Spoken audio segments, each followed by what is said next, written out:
the recording. Instantly, another video, we're back. So that's cool. And so this one, right, divide those things, please write in simplest form. So do you remember we can't really divide a fraction divided by a fraction? So do you remember what we have to do? We have to change this division to, yep, change and flip, good job. Change it to multiplication. So we're going to do 9m over m plus 5. We're going to change that division to a multiplication, but then we have, like you said, we have to flip it. So we do m plus 5 all squared divided by m minus 9 times m plus 5. Awesome. And so there we go. So now we flipped and multiplied. So then that m plus 5 all squared simply means m plus 5 times m plus 5. There's two of them. So that's important to remember, that that's m plus 5 squared becomes two of them. And then we can cancel a bunch of stuff, right? So you can do it diagonally, m plus 5, and you can also do it vertically, up and down, m plus 5, m plus 5.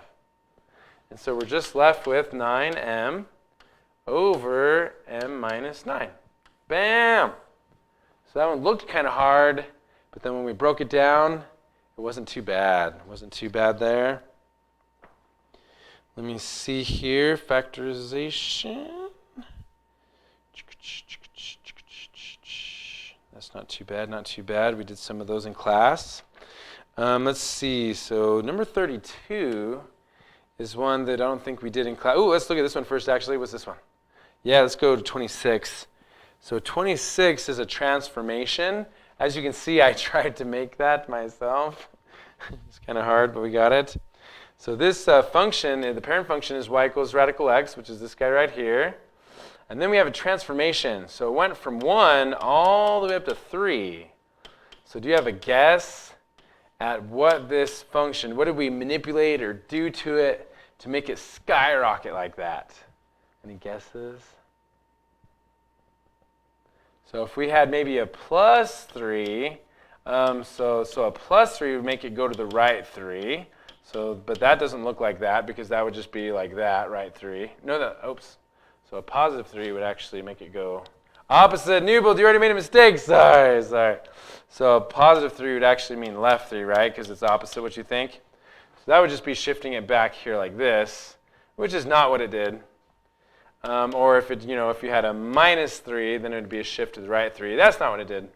If you did a plus 3, it would actually shift the whole thing 1, 2, 3 like this. So it didn't do that. It kept at 0, 0. But it went ahead and launched, and so it's going to make it go bigger, faster. So what's something we haven't done yet? We haven't, it's not going to be the shifting outside or inside. Change the power. So it's going to be what's in front, which is called the slope. So y equals 3 times radical x, because if you plug in a 0, you'll get a 0 back. But if you plug in a 1, the square root of 1 is 1, and 1 times 3 is 3. Launches it over 1 up 3. And we can also show this on the calculator to remind you how to do square roots. So we're going to go ahead and put a second insert 3 in there. Or those of you who want to see this, you do 3, then you do the square root of x. And let's see if it did it. And we'll compare it to the parent function as well. There we go. So there it is. So here's our parent, that's our launching with the 3. And so over 1 up 3, we can double second table, check that out. So at 1, there it is. We have, see if it does it for me. There it is. So there is our over 1 up 3. And so again, this was the y equals 3 radical x is what we're looking at. And so over 1 up 3, and then it launches. And so again, we can see that on the graph right there. Yeah, it's launching faster. So that's the slope that goes in front. If it's inside, then that means right or left. And if it's outside of the radical, that means up or down.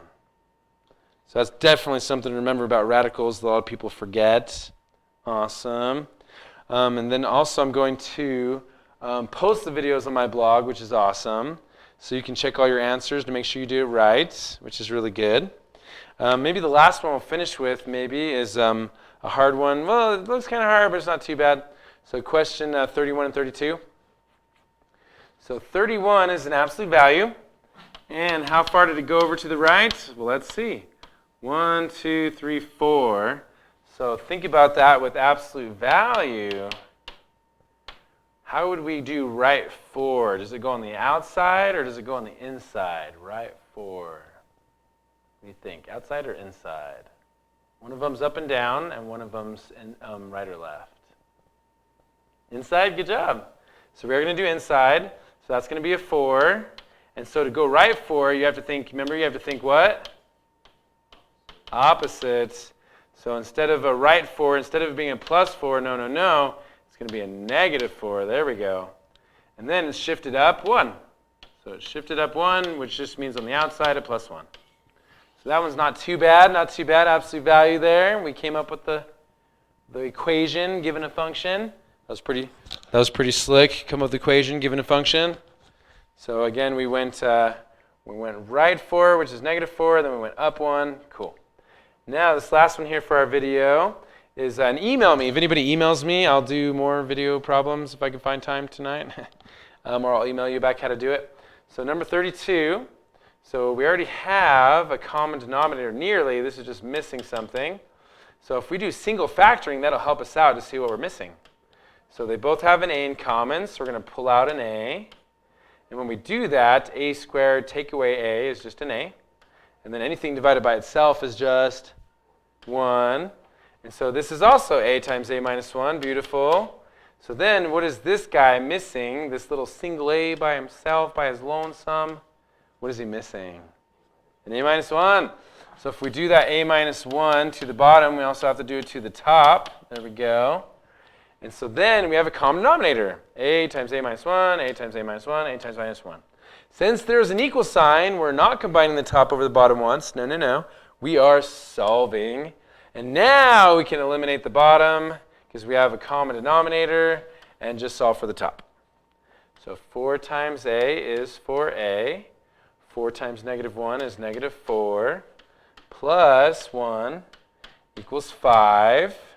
So we're just solving for the top now, just solving for the top. So negative 4 plus 1 is a negative 3. We have an equals 5 there. Bring down our 4a. What do we do next? Add 3, right, to both sides. So then 5 plus 3 is 8. Good. This looks like it's going to be a nice, neat whole number. So 4a equals 8. So then divide by 4. And so when we do that, we get a equals 8 divided by 4, which is just 2. So there's our answer there for solving. 28, you just distribute that 7x through that whole thing and then call it good. 29 is a shift to the right 3. See if you can come up with that equation. We did some of these in class too, which is awesome. Factoring. So looking good. I think you guys are going to get this.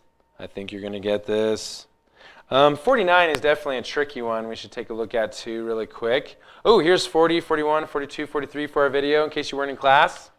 So 40 is the square root of x plus 9. And so it's saying which parent function was transformed to create it. Well, just get rid of the 9, right? Just the square root of x. And it's just a square root. And then this one is a cube root. So it's a cube root. And it's a parent function, get rid of the 9, is just the cube root of x. That's the parent function. Ooh, sorry, man. Forgot 42 on the practice test. That's ridiculous. I messed up on my numbering. It was about 1 in the morning when I was making this. 43 says x squared minus 4, so the parent function is just x squared. And that's a quadratic. There's 44 with our end behavior. As x goes left, negative infinity, y goes to positive infinity, y goes to positive infinity. That's because of the fourth power even. If there was a negative in front, then it would go down, down. If it wasn't an x to the fourth, but an x to the third, then it would go down and then up, right? And then if there's a negative x cubed, it'd be up and then down for our end behavior as we go to the left and as we go to the right. Up and then down, positive infinity, then negative infinity. But the one I feel like is a little bit tricky there is actually number 49. It does look pretty easy because you can use your graphing calculator. But if you're feeling lazy and don't use one, this can get definitely tricky on you. So to graph this one by hand, first of all, that negative means it's absolute value. So the negative meaning it is going to end up going down, right? Negative absolute value. This is for number 49. Ooh. So if we're doing this by hand, you'd actually have to pull out a 3. That's going to sound crazy. But you'd go ahead and pull out a 3 in front of the absolute value. So you're left with x minus 1 plus 5. And what I mean by that is divide by 3, so they go away, becomes a 1, and then multiply 3. So shove that 3 in front, basically. And now we can see that it is a, what does that mean inside? Left or right?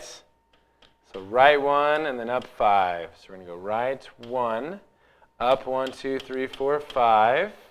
That's our vertex. And then it's going to be pointing down, because that means to go down. But then the 3 is our slope. So we're going to go down 1, 2, 3 over 1, and down 1, 2, 3 back 1. And so that's going to be our slope there going downwards. Now we can verify that and use your graphing calculator on the test because that would make it so much easier, right? Just plug it in. So go to y equals. And so where we do absolute value is under the math button, over to numbers, and then ABS. So we're going to try this sucker. Oop, forgot the negative. Start over. So first use the ouchie negative. Next, use the ouchie negative next to the enter. Forgot I have to turn towards the microphone, the speaker. That's it. So negative. Again, we're going to go to the math button, over to numbers, absolute value. And so we're going to go ahead and try to type in a 3x minus 3 to see if we did this right. So 3x minus 3, right arrow, and then plus 5. We're going to go and graph that sucker. There it is. And so we can see at 0, 2. And oh, there is mine. 0, 2 is where it hits on the y-axis, the y-intercept. So 0, 2. So we got it. Bam. Awesome, possum. Feeling a little bit more confident. So excellent. We're going to email out the answers so you can check all your answers, getting ready for tomorrow and Thursday or whatever day you're taking the test.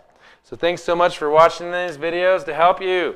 Peace out, brother and sister. Peace out. Thanks for watching.